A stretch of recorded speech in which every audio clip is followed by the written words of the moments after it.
بسم الله الرحمن الرحيم اللهم صل على محمد وآل محمد اللهم صل على محمد وآل محمد اللهم صل على محمد وآل محمد بسم الله الرحمن الرحيم إنا أنزلناه في ليلة القدر وما أدراك ما ليلة القدر ليلة القدر خير من ألف شهر تنزل الملائكة والروح فيها بإذن ربهم من كل أمر سلام هي حتى مطلع الفجر اللهم صل على محمد وآل محمد اللهم صل على محمد وآل محمد اللهم صل على محمد وآل محمد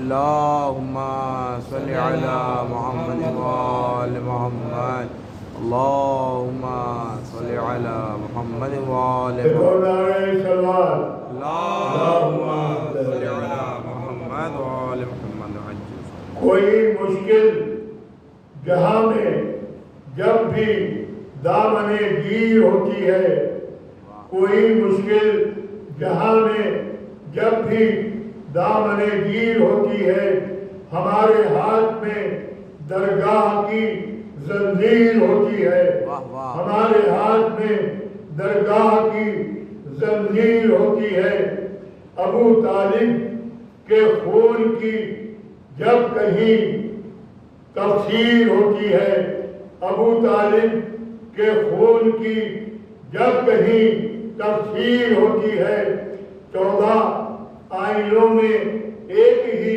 تصویر ہوتی ہے 14 آئینوں میں ایک ہی تصویر ہوتی ہے وفائے حضرت عباس نے یہ کر دیا ثابت وفائے حضرت عباس نے یہ کر دیا ثابت جو پانی پر لکھی جائے وہی تحریر ہوتی ہے جو پانی پر لکھی جائے وہی تحریر ہوتی ہے کہا تقدیر حر سے کہا تقدیر حر نے حر سے چل سرور کے قدموں میں کہا تقدیر حر نے حر سے چل سرور کے قدموں میں یہاں تو کش مکش میں ہے وہاں تاخیر ہوتی ہے ہم نے گزارش کر رہا ہوں میرا سراج حسین صاحب سے کہ آئیں مجلس کو خطاب فرمائے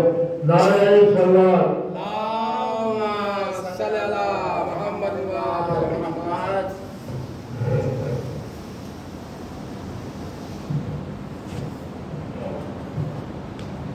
ایک اور نعرہ صلوات اللہم صلی علی محمد وآل محمد رحم اللہ من قرأ سورة الفاتحہ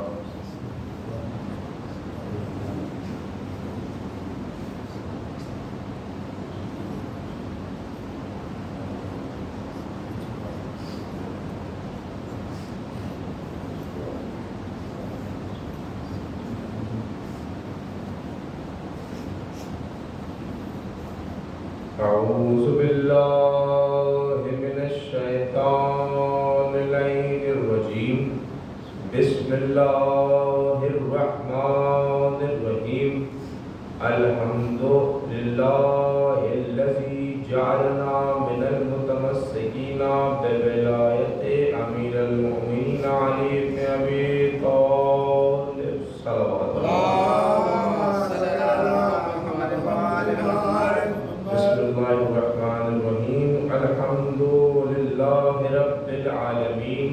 الصلاة والسلام على أشرف الأنبياء والمرسلين سيدنا ونبينا وشفينا ومولانا ومولى الثقلين الحسن والحسین ابی القاسم محمد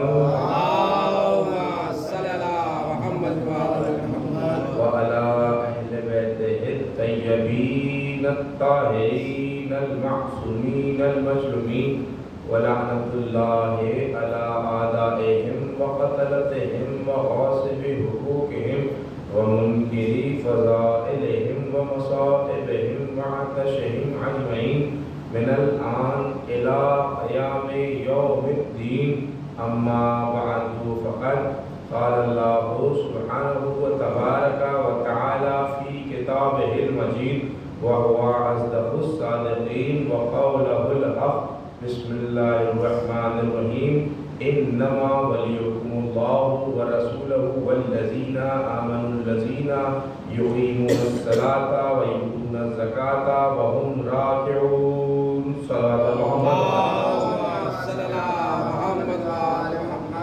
بسم اللہ الرحمن الرحیم. شروع کرتا ہوں میں اس بابرکت نام سے جو بڑا مہربان اور رحم کرنے والا ہے، جو رحمان بھی ہے رحیم بھی ہے، وہ پروردگار جو ایوب بھی ہے قیوم بھی ہے ذوالجلال والاکرام بھی ہے. اس پروردگار کے نام سے شروع کرتا ہوں.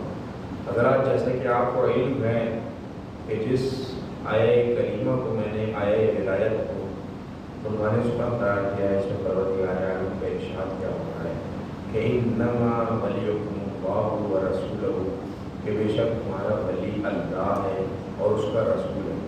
والذین آمنوا الذین یقیمون الصلاۃ ویؤتون الزکاۃ وهم راکعون، اور مومنوں میں سے وہ جو نماز کو قائم کرتے ہیں اور حالت رکوع میں زکوٰۃ دیتے ہیں. یہ ہے عزیزان محترم آیہ ولایت، جس پہ میں اس پورے عشرے کو بیان کر رہا ہوں، اور آج اس سلسلے کی 8ویں تقریب ہے. گزشتہ میں نے کل کے مجلس میں یہ بیان کیا تھا کہ کوئی بھی عمل، کوئی بھی عبادت اللہ قبول نہیں کرتا اگر اس میں ولایت علی نہ ہو. اللہ کوئی بھی عبادت قبول نہیں کرتا اگرچہ محبت علی نہ ہو.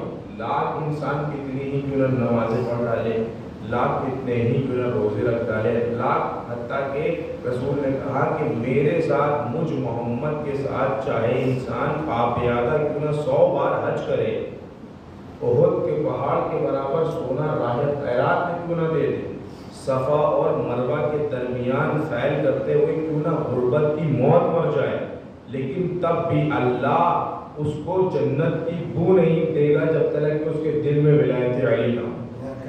یعنی وہ جنت کی خوشبو نہیں چھو پائے گا. حتیٰ کہ اس نے دیکھیے رسول کے ساتھ پاپیادہ 100 حج کیے، احد کے پہاڑ کے برابر اس نے سونا راہ خدا میں دیا، صفا اور مروہ کے درمیان سیر کرتے ہوئے غربت کی موت مر گیا، لیکن اس کے دل میں اگر ولایت علی نہیں ہوا تو سمجھ لیجیے اللہ اسے جنت کی خوشبو تک کے محسوس نہیں کرتے، اس کو خوشبو نہیں سنائی دے گی جنت میں جانے کی دور کی بات ہے. تو بے شک میں نے یہ عرض کیا تھا کہ اللہ بغیر ان کے کوئی بھی عمل قبول نہیں کرتا، کیونکہ اللہ نے کہا کہ انہیں یہ بتانے والا کون ہے کہ اللہ موجود ہے.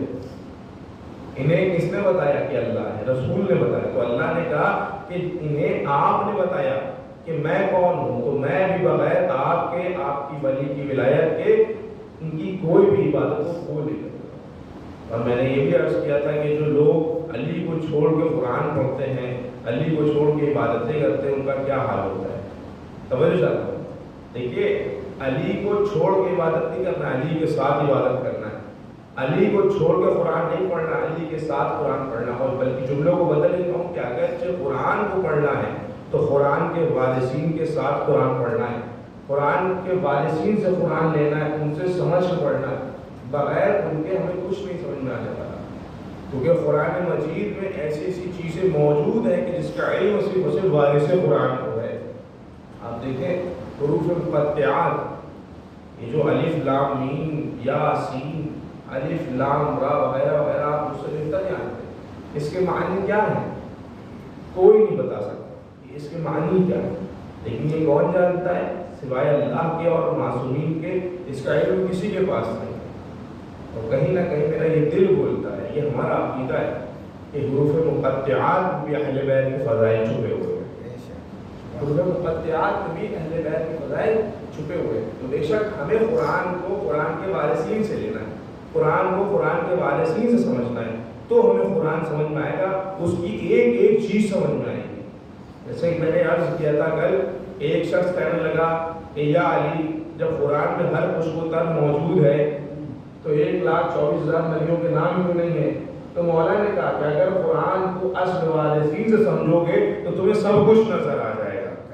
میں نے اس کے لیے ایک نیم کالے کی مثال دی تھی جو مولانا نے بیان کی تھی۔ بہرحال اس کو نہیں عرض کرنا، عرض یہ کرنا ہے کہ ہمیں قرآن کو قرآن کے وارثین سے لینا ہے، قرآن کو سمجھنا ہے تو قرآن کے وارثین سے سمجھنا ہے، کیونکہ ہمارا یہ عقیدہ ہے اور یہ حقیقت ہے کہ قرآن کے ہر سورے میں، قرآن کی ہر آیت میں، قرآن کے ہر لفظ میں اہل بیت کے فضائل چھپے ہوئے ہیں۔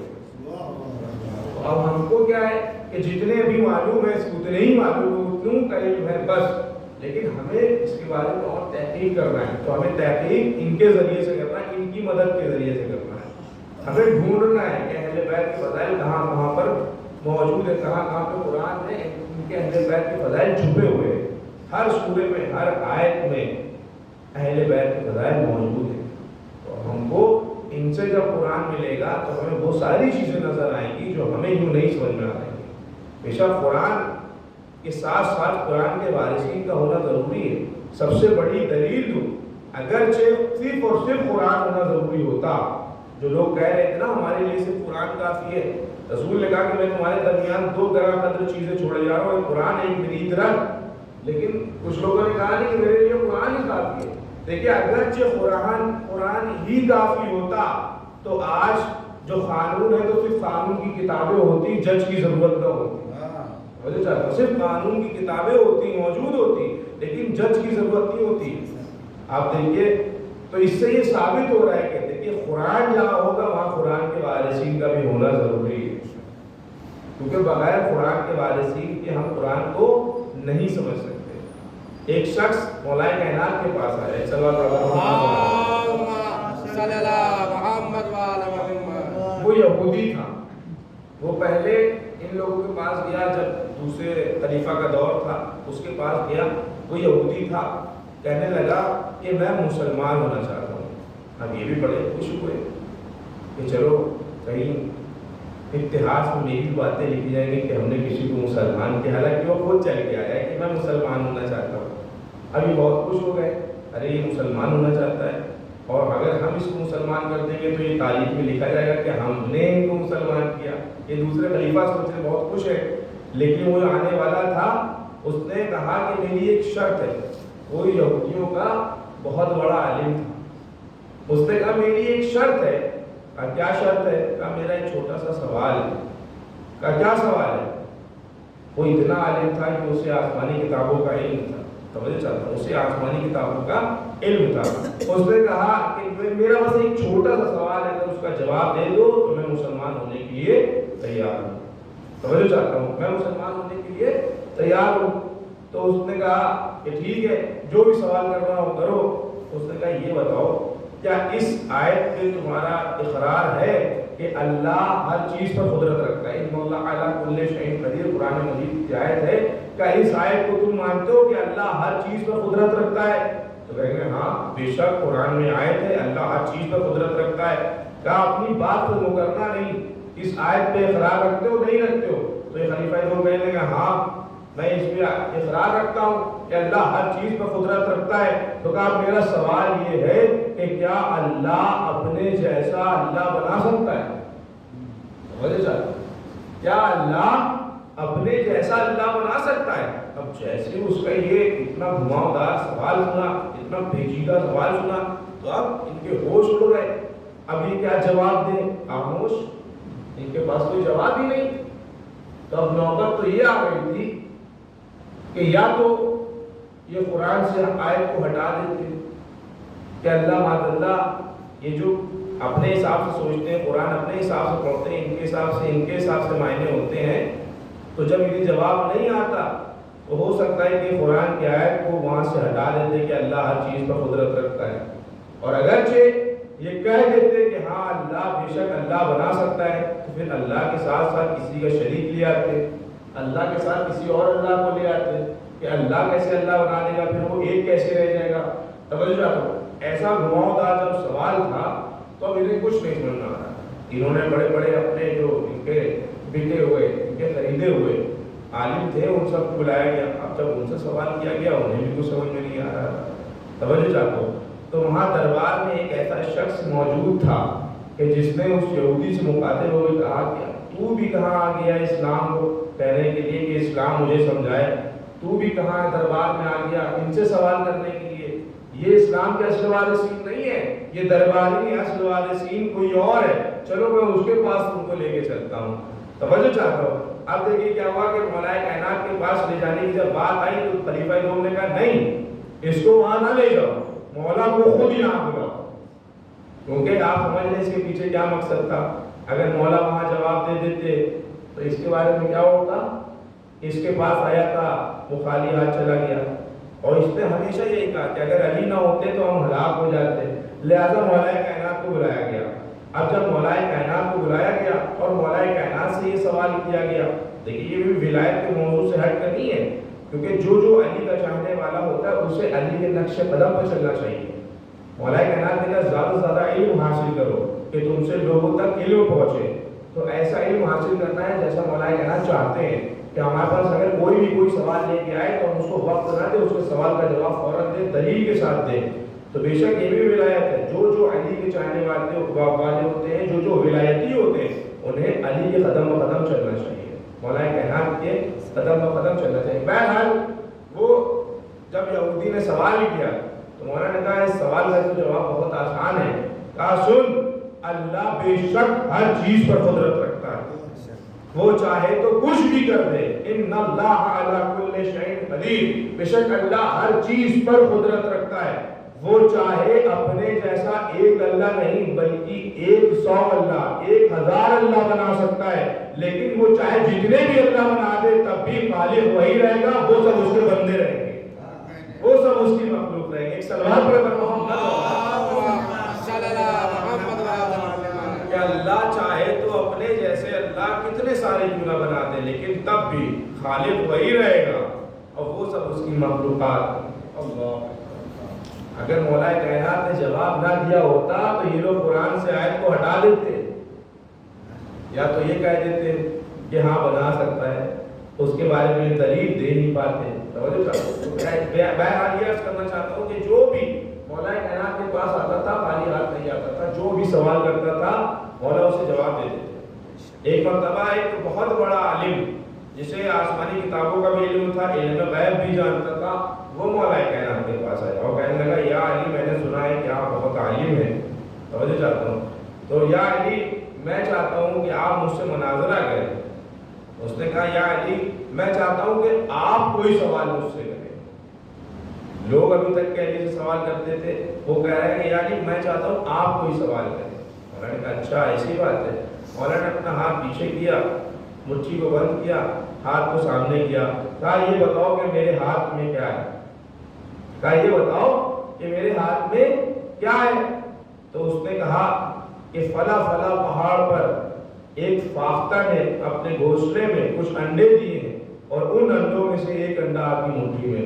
اب سب کی نگاہیں مولا کائنات کے ہاتھ پر، مولا کائنات نے ہاتھ کھولا تو واقعی میں اسی فاختہ کا انڈا تھا۔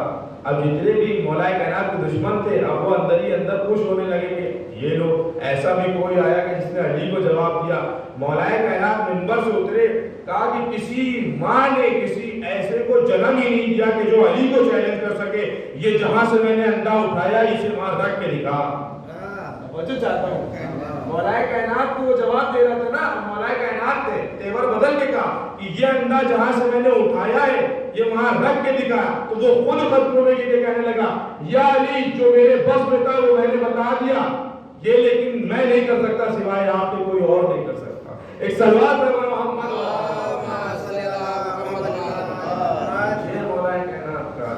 جو بھی سوال لے کے آتا ہے خالی ہاتھ نہیں آتا۔ لوگ کہتے تھے یا علی آپ کو سوال کے جواب دینے میں ذرا سی مہلت نہیں لگتی، آپ سوچتے نہیں ہیں، غور و فکر نہیں کرتے، ادھر سوال آیا آپ فوراً جواب دے دیتے ہیں۔ مولا نے کہا یہ بتاؤ تمہارے ہاتھ میں انگلیاں کتنی ہیں؟ کہا 5۔ کہا سوچا نہیں؟ کہا مولا میرے سامنے میرا ہاتھ ہے 5 انگلیاں کا، جس طرح سے تمہارا ہاتھ تمہارے سامنے میرے سامنے پوری کائنات موجود ہے. ایک سلوات کون سمجھے گا مولا کائنات کی عظمت کو کہ آپ کی عظمت کیا ہے، آپ پہ لاکھوں سلام. کوئی نہیں سمجھ سکتا کہ ذات امیر المومنین کیا ہے. اور آپ دیکھیے کہ انسان ان کی ولایت سے کیسے ہٹ کے جی رہا ہے. ولی کو چھوڑ کے خدا کو مانتا ہے، اور خدا ایسے پہ لعنت کرتا ہے کہ جو اسے مانے اور علی کو نہ مانے. وہ ہر عبادت میں علی کی ولایت دیکھتا ہے.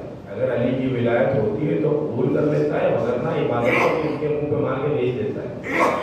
بے شک علی پہ ابی طالب علیہ السلام کی ولایت کتنی ضروری ہے. میرے مولا کائنات کی ذات پہ لاکھوں سلام. ایک بہت بڑا سائنٹسٹ تھا، اس نے 20 سال مسلسل 20 سال تک کے صرف ایک چیوٹی کے اوپر ریسرچ کی. صرف ایک چیوٹی کے اوپر ریسرچ کی کہ آخر کتنی قسم کی چیوٹیاں ہوتی. آیا ریگستانی ایریا میں کس طرح کی چیوٹی پائی جاتی ہیں، جہاں پہ سمندری علاقہ ہوتا ہے وہاں کیسی چیوٹیاں پائی جاتی ہیں، جہاں پہ پہاڑی علاقہ ہوتا ہے وہاں کیسی چیوٹیاں پائی جاتی ہیں. اس نے اس کے اوپر ریسرچ کی، 20 سال مسلسل ریسرچ کی. اس نے کتاب لکھی، اس میں اس نے تمام چیٹیوں کی قسمیں لکھی کہ کتنی چیٹیوں کی نسلیں ہوتی ہیں. جب اس نے اس کتاب کو لکھا تو نجف کا ایک طالب علم تھا، اس نے جب اس کی کتاب کو پڑھا تو اس نے مولا کائنات کا ایک خطبہ اس کو بھیج دیا. اور جب اس نے نہج البلاغہ میں مولا کائنات کا وہ خطبہ پڑھا جو مولا کائنات نے مدینے میں ایک ریت کے اوپر بیٹھ کر چوٹی کو اپنے ہاتھ پہ رکھ کے خطبہ دیا تھا. توجہ چاہتا ہوں. تو جب اس نے مولا کائنات کو وہ خطبہ پڑھا، اس سائنٹسٹ نے جس نے 20 سال ریسرچ کی تھی چوٹی کے اوپر، تو جب اس نے مولا کائنات کو وہ خطبہ پڑھا تو کہنے لگا کاش یہ خطبہ میں نے پہلے پڑھ لیا ہوگا. میں نے 20 سال تک کے ریسرچ کر کے خالی یہ پتہ لگا پایا میں کہ کتنی نسل ہوتی ہے چیٹیوں کی. یہ جو علی ابن ابی طالب یہ تو صدیوں سال پہلے چیٹیوں کی رگوں کے بارے میں بتا کے چلے گئے ہیں کہ چیٹیوں کے جسم میں رگیں کتنی ہوتی ہیں. اللہ اکبر. کون سمجھے گا میرے مولا کائنات کی عظمت کو. وہ کہنے لگا میں 20 سال مسلسل اس چیز پہ ریسرچ کر رہا تھا کہ چیٹیوں میں کتنی قسمیں ہوتی ہیں. انہوں نے تو قسموں کے ساتھ ساتھ یہ تک کہ پہلے لکھ دیا ہے اپنے خطبے میں، انہوں نے بیان کر دیا کہ چیٹی کے جسم میں رگیں کتنی ہوتی ہیں. اللہ اکبر. آپ مجھ سے بہتر جانتے ہیں کہ جب وہ جناب سلیمان کا لشکر جا رہا تھا اور اس وادی سے گزر رہا تھا کہ جہاں پہ چیٹیاں موجود تھیں، اور چیٹیوں کے سردار نے چیٹیوں سے کہا تھا کہ اے چیٹیوں بلوں میں چلی جاؤ، ایسا نہ ہو سلیمان کا لشکر آئے ہمیں کچلتا ہوا چلا جائے. تو جناب سلیمان نے اس چیٹی کے سردار کی آواز کو سن لیا تھا. آج سائنس اتنی ترقی کر چکی ہے لیکن یہ نہیں بتا پائی کہ چیٹی کی آواز کیسی ہوتی ہے. اور آج سے ہزاروں سال پہلے جناب سلیمان نبی نے اس چیٹی کے سردار کی آواز کو سن لیا تھا. اب آپ سوچئے جو سلیمان حکومت کرتے تھے کس کی بدولت؟ وہ مشتری علی کی بدولت حکومت کرتے تھے. جو علی نے زکوٰۃ بھی دی تھی، جس کو میں نے عنوان سخن قرار دیا ہے کہ مومنوں میں سے وہ جو نماز قائم کرتے ہیں حالت رکوع میں زکوٰۃ دیتے ہیں. زکوٰۃ میں جناب سلیمان کی انگوٹھی مولا کائنات نے دی تھی. اب یوں سمجھ لیں کہ سلیمان کی پوری سلطنت پوری حکومت اس انگوٹھی میں تھی، اور وہ انگوٹھی علی نے رکوع میں حالت زکوٰۃ میں دے دی. آپ یہ دیکھیے حالت رکوع میں وہ انگوٹھی زکوٰۃ میں دے دی. تو اب آپ اس سے اندازہ لگائیے کہ مولا کائنات کی حکومت کا کیا عالم ہوگا کہ جو سلیمان کی پوری حکومت کو حالت رکوع میں زکوٰۃ میں دے رہا ہو، اس کی حکومت کا کہاں عالم ہوگا. اللہ اکبر. بہرحال میں یاد کرنا چاہتا ہوں جناب سلیمان نے اس چیٹی کو اپنے ہاتھ پہ رکھا. اس چیٹی کو بس آخری بار رکھتے مسائل اس چیٹی کو اپنے ہاتھ پہ رکھا. کہا کہ تم سلیمان نبی کو اتنا ظالم سمجھتی ہو. تو چیٹیوں کے سردار کیا کہہ رہا تھا نا، چیٹیوں کا سردار کہہ رہا تھا کہ ابھی سلیمان کا لشکر آ رہا ہے، کہیں ہم کو کچلنا دے، کہیں ہم کو کچلنا دے، ایسا ہے بلوں میں چلی جاؤ. تو کہا کہ کیا تم مجھ سلیمان نبی کو اتنا ظالم سمجھتی ہو کہ اپنے تمام رعایا سے کہہ رہی ہو کہ بلوں میں چلی جائیں، ہم کچل نہ دیں. کہا اے سلیمان نبی آپ نے میری بات شاید پہلے سے سنی نہیں. میں نے کہا کہ سلیمان کا لشکر کہیں نہ کچل دے. میں نے آپ کی بات نہیں کی تھی. آپ تو معصوم ہیں لیکن آپ کے لشکر والے تھوڑی نہ معصوم ہیں. سمجھنا چاہتا ہوں. تو جناب سلیمان نے کہا تم جانتی ہو کہ میں کون ہوں؟ میں سلیمان نبی ہوں. میری حکومت فضاؤں پہ بھی ہے، میری حکومت چرندوں پر، پرندوں پر، انسانوں پر، جنوں پر، سب پہ میری حکومت ہے. کہا بے شک. اے سلیمان نبی چیٹی بول رہی ہے بے شک اے سلیمان نبی آپ کا مرتبہ بہت ہے، آپ اللہ کے نبی ہیں، آپ سب پہ حکومت کرتے ہیں، لیکن اس وقت میں آپ سے افضل ہوں کیونکہ آپ کا تخت ہوا میں رہتا ہے، آپ تخت پہ رہتے ہو، میرے پاؤں آپ کی ہتھیلی کے اوپر ہے۔ اللہ اکبر، چیٹی کہہ رہی ہے کہ اس وقت میں افضل ہوں کہ میرے پاؤں آپ کی ہتھیلی ہے، یعنی ایک چھوٹی سی چیٹی جس کا دماغ کتنا سا ہوگا، اس کی عقل کتنی سی ہوگی، اس کو یہ پتا چل گیا کہ اگر کوئی دوش رسالت پر آ جائے، کوئی نبی کے ہاتھ پر آ جائے تو اس کا مرتبہ کیا ہوتا ہے، لیکن یہ مسلمانوں کو نہیں پتا چلا کہ غدیر میں علی جب نبی کے ہاتھوں پر آئے تو علی کا مرتبہ کیا ہو گیا۔ ایک سلوات پر جب مولا کائنات جنگ صفین سے لوٹ رہے تھے اور اسی وادی کے پاس سے گزرے تو آپ کے ساتھ جناب سلمان فارسی بھی تھے، اور جناب سلمان فارسی نے دیکھا کہ بہت ساری چیٹیاں راستے میں، اتنی چیٹیاں ہیں کہ پورا راستہ سرخ دکھائی دے رہا ہے۔ اب کیا ہوا، وہاں سلیمان نبی نے کیا سنا تھا کہ چیٹیوں کا سردار چیٹیوں سے کہہ رہا ہے کہ اے تمام چیٹیوں اپنے بلوں میں چلی جاؤ، ایسا نہ ہو سلیمان کا لشکر آئے ہم کو کچھ چلتا ہوا چلا جائے۔ تو جیسے جناب سلیمان نبی نے تب کہا تھا، سلمان جو مولا کائنات کے صحابی ہیں انہوں نے جب اتنی ساری چیٹیاں دیکھی تو کہا میں حمد کرتا ہوں اس پروردگار کی جو ان کی تعداد جانتا ہے۔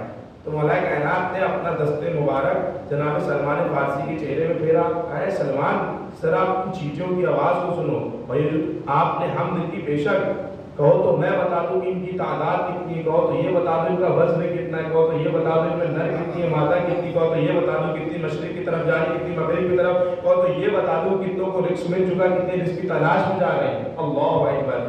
تو مولا کائنات نے جیسے ہی اپنا ہاتھ جناب سلمان کے چہرے میں پھیرا، سلمان بھی چیٹیوں کی آواز سننے لگے۔ چیٹیاں وہاں کیا کہہ رہی تھی سلیمان سے، چیٹیوں کا سردار کیا کہہ رہا تھا کہ بلوں میں چلی جاؤ سلیمان کا لشکر کچل نہ دے۔ یہاں چیٹیوں کا سردار کہہ رہا ہے کہ اے تمام چیٹیوں بلوں سے باہر آ جاؤ، وہ دیکھو علی آ رہا ہے، علی کا چہرہ دیکھنا عبادت ہے۔ ایک سلوات پر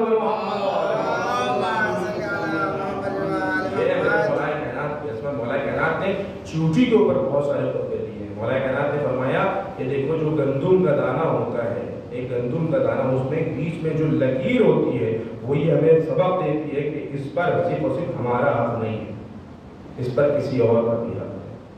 اور ایک چیوٹی کی سال بھر کی غذا ایک گندم کا دانہ ہوتا ہے۔ مولا نے فرمایا کہ وہ اسے 4 حصوں میں تقسیم کرتی ہے تاکہ کہیں دوسرا اس سے کوئی پودا نہ نکل آئے۔ اگر 2 حصوں میں کرے گی تو اس سے دوسرا پودا نکل آئے گا، وہ 4 حصوں میں تقسیم کرتی ہے۔ اور چیٹیوں کا بھی جو سردار ہوتا ہے وہ چیٹیاں منتخب نہیں کرتی ہیں، چیٹیوں کا جو سردار ہوتا ہے اسے چیٹیاں، جیسے ہمارے یہاں کیا ہوتا ہے، اگر کوئی پارشد بنتا ہے، کوئی سباسد بنتا ہے تو الیکشن ہوتا ہے، ہم اسے چنتے ہیں، لیکن اللہ نے چیٹیوں کے سردار کو خود منتخب کیا ہے۔ جتنی بھی چیٹیاں ہوتی ہیں ان کا ایک نہ ایک سردار ہوتا ہے۔ اللہ ان چیٹیوں میں سے ایک ایسی چیٹی پیدا کرتا ہے کہ جس کے پاس ایک ایسی چیز ہوتی ہے جو اور چیٹیوں کے پاس نہیں ہوتی۔ وہ کیا ہوتی ہے؟ اس کے پاس ایک ایسا لعاب ہوتا ہے جو اور کسی چیٹی کے پاس نہیں ہوتا۔ اس کا کام کیا ہوتا ہے؟ نہ وہ قبیلے سے باہر جاتا ہے، نہ وہ کوئی کام کرتا ہے، نہ وہ کوئی محنت کرتا ہے، وہ اپنی جگہ بیٹھا رہتا ہے، وہ سردار ہوتا ہے۔ تمام چیٹیاں اس کے لیے سب کچھ کرتی ہیں، اس کے لیے کھانا لے کے آئیں گی، پانی لے کے آئیں گے، اس کا سارا کام تمام چیٹیاں کریں گی۔ اس کا کام کیا ہوتا ہے؟ اس کا کام یہ ہوتا ہے کہ اگر کبھی اس کی بستی میں جو وادی ہے اگر اس میں کبھی کوئی مصیبت آ جائے، مثلاً پانی آ جائے یا کچھ ہو جائے، تو اس جگہ سے دوسری جگہ کا انتقال کرنا اس سردار کی کام، اس سردار کی ذمہ داری ہوتی ہے، اس سردار کا کام ہوتا ہے۔ اچھا جو چیوٹیاں لائن سے چلتی ہیں، کیوں چلتی ہیں؟ دیکھیے چیوٹیاں اندھی ہوتی ہیں، انہیں کچھ دکھائی نہیں دیتا۔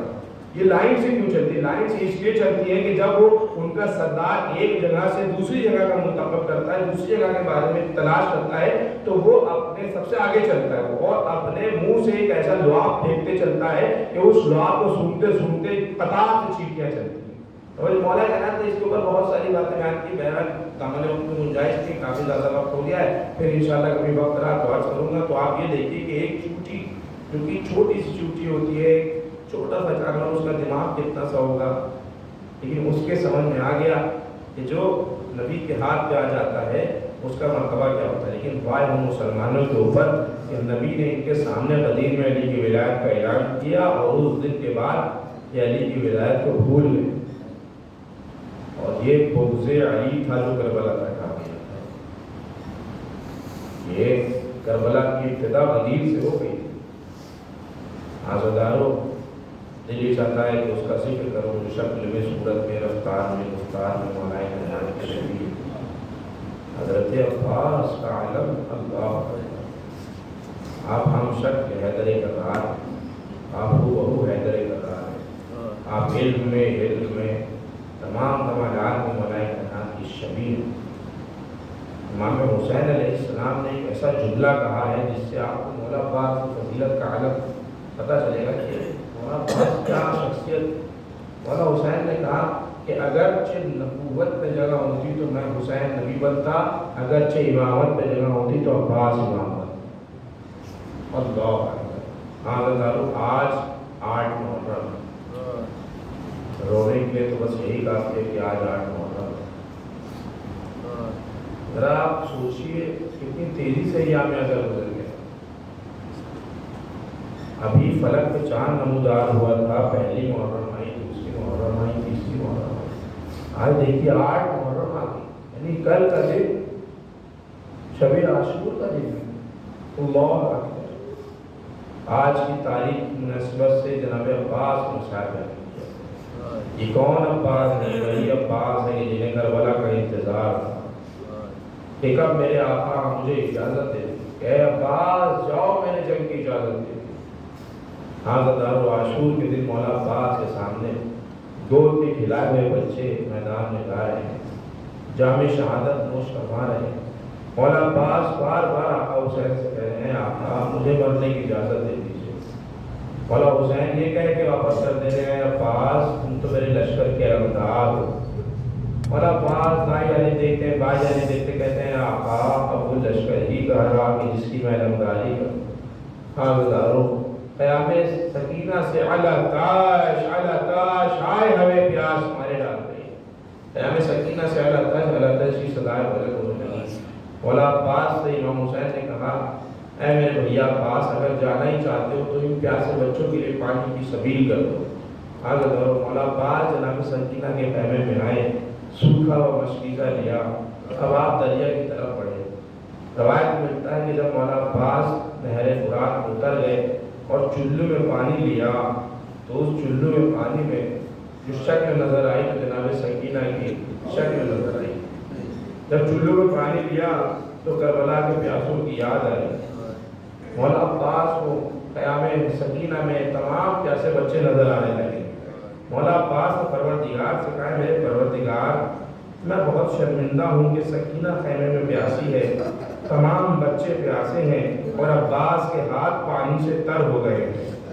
اے آقا، اے پروردگار عالم، اب جب میری دوبارہ ملاقات سکینہ سے ہو تو یہ میرے ہاتھ مجھے تنگ پڑنا کیونکہ سکینہ پیاسی ہے، میرے ہاتھ پانی سے تر ہو گئے ہیں. حال دارو جب مولا عباس نے مشکیزے کو تر کیا، آپ جب خیمے کی طرف بڑھنے لگے تو ظالموں نے کہا کہ دیکھو ایک قطرہ آپ قیام حسینی میں نہ جانے پائے. ایک مولوی نے چھپ کے وار کیا، مولا عباس کا دایاں بازو قلم ہو گیا. مولا عباس نے بائیں بازو میں علم کو تھاما، دانتوں سے مشکیزے کو دبائے ہوئے. اب آپ تیزی سے بڑھ رہے ہیں. کسی ملعون نے ایسا چھپ کے وار کیا کہ بایاں بازو قلم ہو گیا.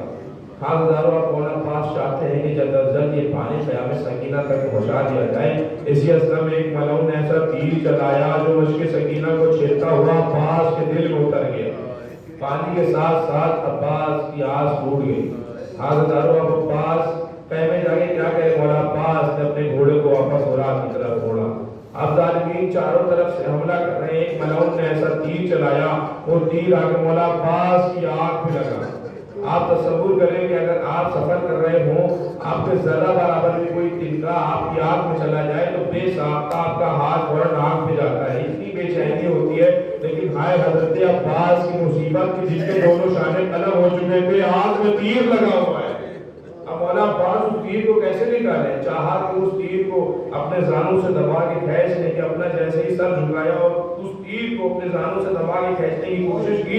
ایک ملعون نے ایسا گرز حاجی مولا عباس کے سر پہ مارا کہ مولا عباس کا سر پارا پارا ہو گیا. اور آگ جب زمین کربلا پہ آئے تو منہ کے بل زمین کربلا پہ گرے، کیونکہ ہر شہید جب گھوڑے زمین پر آیا تو اپنے ہاتھوں کا سہارا لیا. لیکن ہائے مولا عباس کی مظلومیت، جب گھوڑے زمین پر آ رہے تھے تو ہاتھ تو موجود نہ تھے، منہ کے بل زمین کربلا پہ گرے. آگے کرو آواز دی ہے آقا میری مدد کو آئیے.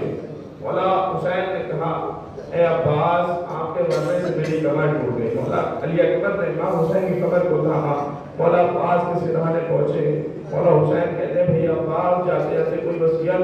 مولا عباس کہتے ہیں آقا حسین میرا لاشا خیمے میں نہ لے جائیے گا، میں نے سکینہ سے پانی لانے کا وعدہ کیا تھا، وہ میں وعدہ نہیں نبھا سکا۔ قاضی دارو مولا حسین کہتے ہیں بھیا عباس کوئی اور وصیت؟ کہ آج جب میں اس دنیا میں آیا تھا تو سب سے پہلے آپ کے چہرے کی زیارت کی تھی، اب وقت آخر بھی چاہتا ہوں آپ کے چہرے کی زیارت کر لوں۔ کہ بھیا عباس کیوں نہیں زیارت کرتے؟ کہ آقا میرے ایک آنکھ میں تیر لگا ہوا ہے، ایک آنکھ میں خون جما ہوا ہے۔ امام حسین نے تیر کو نکالا، ابا کے دامن سے خون کو پوچھا، حسرت بھری نگاہوں سے بھائی نے ایک بار بھائی کو دیکھا، پھر مولا حسین کہتے ہیں بھیا عباس ایک میری بھی خواہش ہے، ایک میری بھی تمنا ہے کہ تم نے مجھے ہمیشہ آقا کہا، آج ایک بار مجھے بھائی کہہ دو۔ مولا عباس نے کہا کہ میری ماں نے مجھے منع کیا ہے کہ آپ کو ہمیشہ آقا کہو، کبھی بھائی نہ کہو۔ دو انگلیوں کے درمیان مولا حسین نے مولا عباس کی ماں سے ان کی گفتگو کروائی۔ جناب ام الولید نے کہا میرے لال عباس دیکھو میری بھی لاج رکھنا، اور وقت کا امام کہہ رہا ہے ان کے حکم کی تعظیم بھی کرنا۔ اے عباس اپنے آقا کو ایک بار بھائی تو کہہ دو، لیکن بھائی کہنے کے بعد دنیا میں زندہ نہ رہنا۔ یہی وجہ ہے کہ جیسے مولا عباس نے کہا ہے بھیا حسین، مولا عباس کی روح جنت کو پرواز